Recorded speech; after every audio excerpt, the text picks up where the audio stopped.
نام محمد ابو بکر ہے۔ بسم اللہ الرحمن الرحیم۔ قل اعوذ برب الناس ملک الناس الہ الناس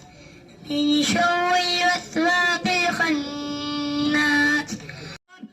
سننا کو دین کے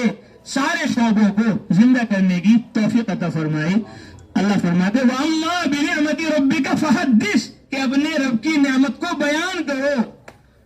اس لیے عرض کرتا ہوں تو ہمارے استاد اور ہمارے والد صاحب کے بھی استاد ان سے ملاقات ہوئی تو وہ بہت خوش ہوئے اور پھر انہوں نے کہا کہ بھائی ماشاءاللہ ہمارے یہ شاگرد ہیں اور ان کے ابا بھی ہمارے شاگرد تھے اور ان کو اللہ تعالیٰ نے قبول فرما لیا، اب یہ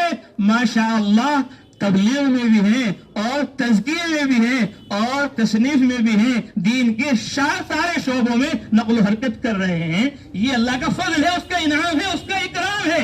کہ اساتذہ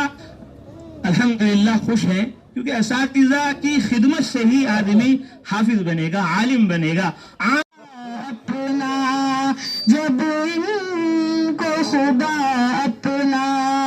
دیدار کرائیں گے، قرآن مقدس کو جو دل میں بسائیں گے، فردوس بری میں وہ ہنستے ہوئے جائیں گے، فردوس بری میں۔ الحمدللہ الذی انزل القرآن لہدایۃ الانس والجان، والصلاۃ والسلام علی رسولہ الذی انزلنا بالقرآن وعلی آلہ واصحابہ اجمعین الذین۔ کو بھی بہترین بدلہ عطا فرما، بہترین جزا عطا فرما یا ارحم الراحمین۔ کے ماں باپ کو بھی قبول فرما یا ارحم الراحمین، کے اساتذہ کو بھی قبول فرما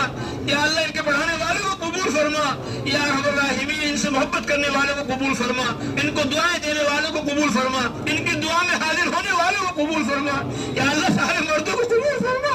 ساری عورتوں کو قبول فرما، سارے بوڑھے جوانوں کو قبول فرما، بچوں کو قبول فرما یا اللہ تمام مدارس کی حفاظت فرما، تمام مساجد کی حفاظت فرما، تمام خانقاہوں کی حفاظت فرما، تمام دینی جماعتوں تحریکوں کی حفاظت فرما، دین کے ہر شعبے میں ہمیں لگنے کی توفیق عطا فرما، تعلیم کے لیے ہم سب کو قبول فرما، تزکیے کے لیے ہم سب کو قبول فرما، تصنیف و تالیف کے لیے ہم سب کو